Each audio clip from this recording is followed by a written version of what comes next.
ก็สบายดีพ่อแม่พี่น้องและหมู่เพื่อนทุกคนเนาะวันนี้ก็ลาเข้าป่าแต่ตอน4 โมงพุ่นเนาะเดี๋ยวนี้ก็ฮอดบอนที่เฮาทักเฮาออกเนาะบอนที่เฮาไปสุดเก่าเนาะไปสุดเก่าละมากมันยังบ่ทันสุกมากมันยังบ่ทันสุกเนาะมัน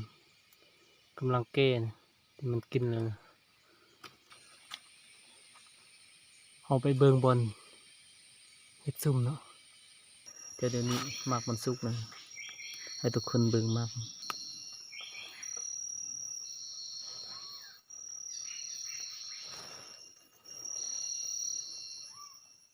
มันสุกแล้วเนาะจะเมนบนมันกินเนาะมันสุกเลยเดี๋ยวนี้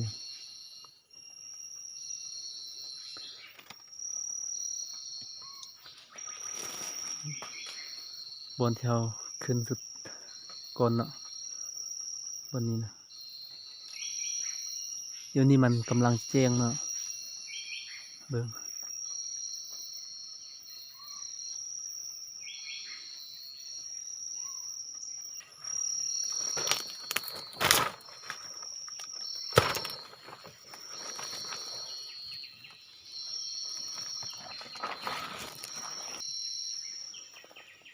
กำลังแจ้งเนาะถ้าไปเที่ยวมันแจ้งเข้าขึ้นมา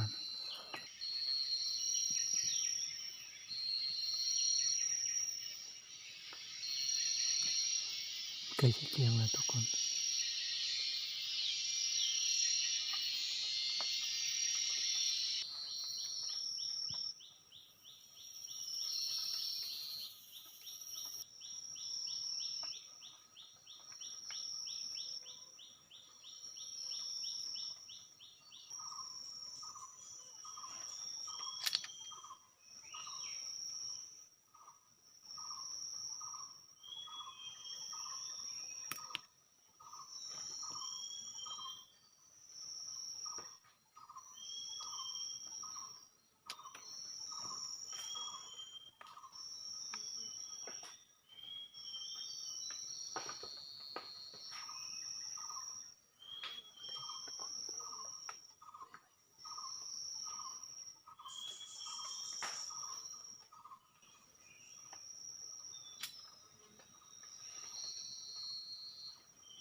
ยิงนกเนาะ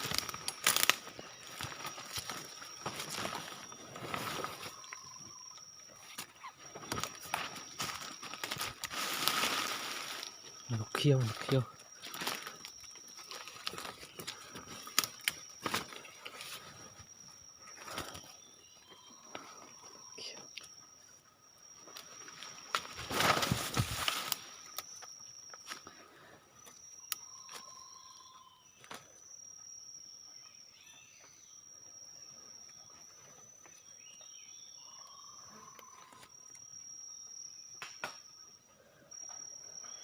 ล้วเขาก็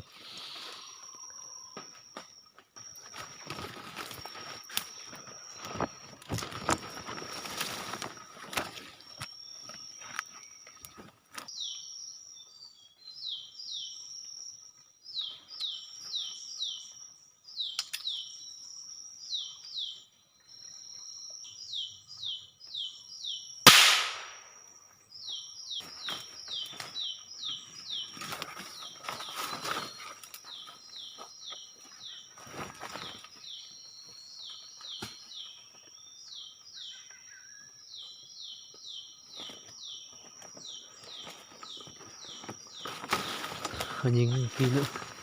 น่าจะทึกเลย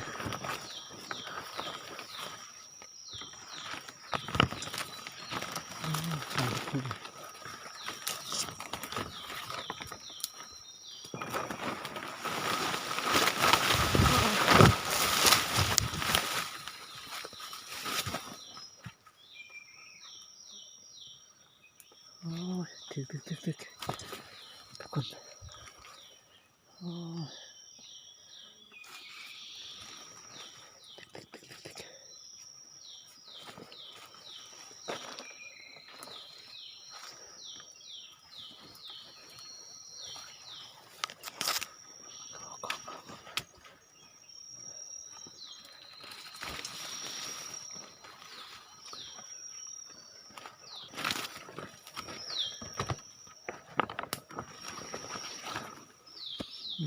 สองตัวได้สองตัว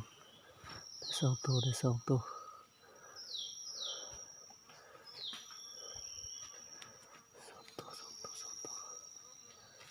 โอเคเนาะสำหรับคลิปนี้ก็จบเพียงส่ำนี้เนาะเพราะว่าแดดมันออกแล้วนะได้แต่สองตัวเนาะนกเขียวกับกระหอกตัวเดียวเนาะจบส่ำนี้ก่อนนะถ้ามักคลิปนี้ก็อย่าลืมในการกดไลค์และกดติดตามเพื่อเป็นกำลังใจในการเฮ็ดคลิปต่อไปนะได้แต่กระหอกตัวเดียว